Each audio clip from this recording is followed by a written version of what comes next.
पतियों के चेक अब पीपल वृक्ष के साए में। जब इंसान नहीं मिला तो भगवान से गुहार। छत्रपति संभाजीनगर में एक ऐसा दृश्य देखने को मिला जिसने लोगों को झकझोर कर रख दिया।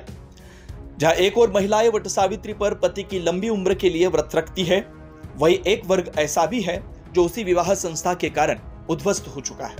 और उन्हीं पत्नी पीड़ित पुरुषों ने इस बार पीपल पूर्णिमा के जरिए अपने जख्मों की दास्तान सुनाई।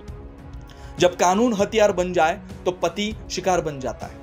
इस अनोखे आंदोलन में पुरुषों ने पीपल वृक्ष की पूजा करते हुए सरकार और समाज को एक गूंजता हुआ संदेश दिया, अब और सहन नहीं। आम्ही उलट्या फेऱ्या मारून पिंपळ पौर्णिमा साजरी करत आहे। त्याचं कारण असं आहे की जे उलट्या फेऱ्या मारणारे जे काही पुरुष आहे, सगळे आम्ही पुरुष, तर आमच्या बायकांनी आम्हाला एवढा त्रास दिलेला आहे आणि आमच्यासाठी उद्या जाऊन वट सावित्री पौर्णिमा आमच्या बायका साजरे करतील आणि त्या वटवृक्षाला साकडे घालतील, तर हाच पुरुष आम्हाला जन्मोजन्मी मिळावा। म्हणजे आम्हाला त्यांना एवढा चांगला बकरा भेटून गेलेला आहे का याच्यासाठी याला एवढा किती छळ करायचा, त्यांची आता जन्मात त्यांची अपेक्षा पूर्ण होणार नाही आहे, परंतु 7 जन्मासाठी सुद्धा असाच मिळावा, म्हणजे मग त्यांना पुढचं काही टेन्शन राहणार नाही। परंतु आम्ही असे बळीचे बकरे बनलेलो आहे का ह्या जन्मात आम्हाला एवढा त्रास झाला का अशा बायकांसोबत, भांडकोदळ बायकांसोबत आम्ही 7 जन्म नाही काढू शकत, 7 सेकंद सुद्धा काढू शकत नाही। म्हणून आम्ही हे सालाबादाप्रमाणे यावर्षी देखील हे पिंपळ पौर्णिमा साजरी करून पिंपळामध्ये मुंजा आहे, त्याचा आख्यायिका असं, या मुंजाला आम्ही साकडे घालतो। हे मुंजा अशा भांडकोदळ बायका दिल्यापेक्षा आम्हाला कायमस्वरूपी मुंजा ठेव, जेणेकरून आम्हाला या त्रासातून याच्यातून सुटका होईल आणि याच्यातून आम्हाला सुटका होण्यासाठी जे आमच्यासाठी जे काही 7 फेरे मारून आम्हाला गुंडाळलेलं असेल किंवा आमच्यासाठी जे काही प्रार्थना केली असेल ते आम्ही उलटे 108 फेरे पिंपळाला मारतो आणि सांगतो, साकडे घालतो आणि यमराजाला पण साकडे घालतो। कारण आम्ही एक दिवस अगोदरच करतो, कारण उद्या जाऊन खोटं नाटक सांगून दिल्यापेक्षा आम्ही आज अलर्ट करतोय, आम्ही जागृत करतो त्यांना की हे यमराजा उद्या आमच्या बायका येऊन खोटं नाटक सांगून काहीतरी साकडे घालणे परत आम्हाला अडकवून, म्हणून यांचं ऐकू नको आणि आम्हाला या जातातून मोकळं कर। आणि परत आमचं याच्यामध्ये जर कंडिशन आपण जर परिस्थिती बघितली तर माणसाचं कोणी ऐकून घेत नाही, पुरुषांची बाजू ऐकायला कोणी तयार नाही ना।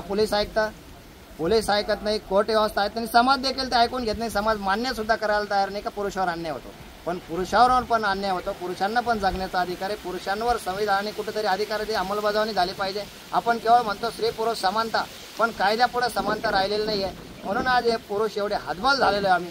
किती आमच्या संघटनेत जवळजवळ 11,000 पुरुष पत्नी पीडितांची देशभरातून नोंद झालेली आहे आणि ह्या 11,000 पत्नी पीडितांची जर आपण कारणं बघितली तर मॅक्झिमम जर कारणं आहे तर बायकांचे अफेअर आहे, दुसरे कारण आहे का बायका नवऱ्याने त्याच्या घरच्या म्हणजे आई वडिलांसोबत बोलायचं नाही, आई वडिलांना घरी राहू द्यायचं नाही आणि आलेला पगार सगळा बायकोच्या हातात द्यायचा आणि मुलं असेल तर मुलाच्या बायका घेऊन गेलेला आहे आणि ते मुलं ज्या लोकांचे मुलं बायका घेऊन गेलेलं आहे त्या मुलांना त्या पतीला भेटू देखील देत नाही आणि असा सगळा प्रकार। आणि याच्यामध्ये असं आहे का सगळ्या गोष्टी बायकाच्या ऐकच्या तरच त्या माणसाने म्हणजे बायकाचा बैल म्हणून राहिला तरच तो माणूस त्याने जगायचा नाही, त्याला जगायचा आहे।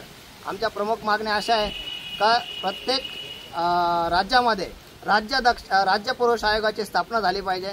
प्रत्येक जिल्हा स्तरावर पोलीस स्टेशनला पुरुष दक्षता समिती स्थापन झाली पाहिजे।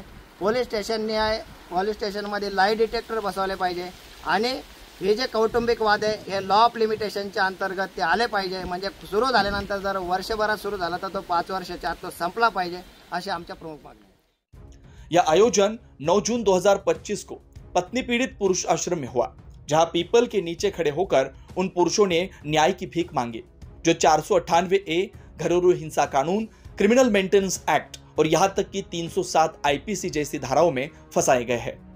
एक तरफा व्यवस्था, पुरुषों के खिलाफ सजा पहले, सुनवाई बाद में।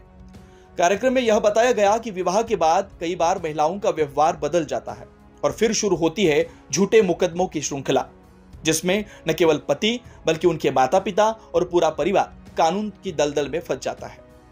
आंकड़े जो चौंका देंगे। NCRB रिपोर्ट 2024 के अनुसार 2023 में 1,20,000 विवाहित पुरुषों ने आत्महत्या की, जो महिला आत्महत्याओं से 3 गुना ज्यादा है। सुप्रीम कोर्ट ने 498A के दुरुपयोग पर रोक लगाई थी, लेकिन स्थानीय पुलिस अब भी बिना जांच के पुरुषों को गिरफ्तार कर रही है। पोटगी मामलों में हजारों पुरुष अपनी कमाई, घर, नौकरी और आत्मसम्मान सब खो बैठे हैं। संस्थान की 5 तगड़ी मांगे जो सरकार को हिला सकती है। पुरुष आयोग की त्वरित स्थापना, झूठी शिकायतों पर लिंग निरपेक्ष कानून और सजा, हर जिले में पुरुष शिकायत निवारण केंद्र, पुलिस थानों में पुरुष हेल्प डेस्क, 1 साल में पारिवारिक विवादों का अनिवार्य निपटारा, जब भगवान ही आखिरी उम्मीद बन जाए। अध्यक्ष एडवोकेट भारत फुलारे ने कहा, पुरुष सिर्फ कमाने वाला नहीं, समाज का स्तंभ है।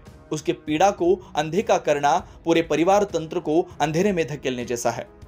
कार्यक्रम में आक्रोशित आवाजें उठी, हमें बराबरी चाहिए, बदले में नहीं, इंसाफ चाहिए, बदले की आग में नहीं। कार्यक्रम में शामिल थे ये प्रमुख चेहरे: एडवोकेट भारत फुलारे, सुरेश फुलारे, चरण सिंह गुसिंगे, सोमनाथ मनाळ, एकनाथ राठौड़, भाऊसाहेब साळुंखे, प्रवीण कांबळे, श्रीराम तांगड़े, संजय भान, वैभव खोड़वे, दिनेश दुधाट, उमेश दुधाट और दर्जनों पीड़ित पुरुष। यह सिर्फ एक आयोजन नहीं बल्कि एक पुकार है उन पुरुषों की जो चुपचाप टूटते आ रहे हैं। सवाल यह है कि आप कोई सुनेगा या फिर इंसाफ का दरवाजा उनके लिए हमेशा बंद ही रहेगा। वाळूज महानगर से न्यूज फर्स्ट के लिए नीलेश भारती की रिपोर्ट। नमस्कार। आज आम्ही सालाबादाप्रमाणे यावर्षी देखील पिंपळ पौर्णिमा साजरी केली। त्याचं कारण असं आहे की वर्षानुवर्षी आपण बघतोय का महिला ह्या वटसावित्री पौर्णिमेचं व्रत ठेवता आणि वटवृक्षाला साकडे घालता आणि सांगता का हाच पती आम्हाला जन्मजन्मी मिळावा, 7 जन्म मिळावा, या पतीला दीर्घायुष्य मिळावा।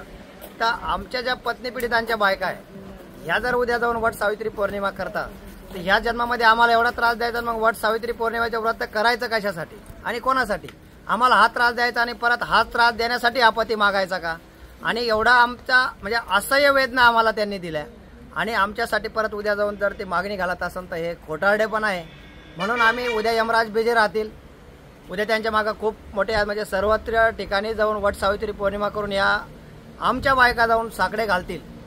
म्हणून उद्या बिजे राहतील, त्याच्यासाठी आजच आम्ही यमराजाला साकडे घालतोय। त्या खोटाड्या बायकांचं ऐकू नका। या उद्या तुम्हाला खोटं नाटक सांगून आम्हाला परत याच्यात गुरफटायचा प्रयत्न करतील, आम्हाला दीर्घ आयुष्य मागतील। अरे इथं आम्ही रोज मरतो, सकाळपासून संध्याकाळ झाले त्यानंतर आज दिवस संध्याकाळ होईल कशी ते मोठ्या संकटातून आम्ही जातो। मग अशा भांडकुदळ बायकांसोबत 7 जन्म तर काय 7 सेकंद सुद्धा आम्ही राहू शकत नाही। म्हणून आम्ही दरवर्षी म्हणजे जवळजवळ 2017 पासून वटसावित्री पौर्णिमेच्या पूर्वसंध्येला पिंपळ पौर्णिमा साजरी करतो आणि पिंपळ पौर्णिमा साजरी करून 108 उलट्या फेऱ्या मारतो।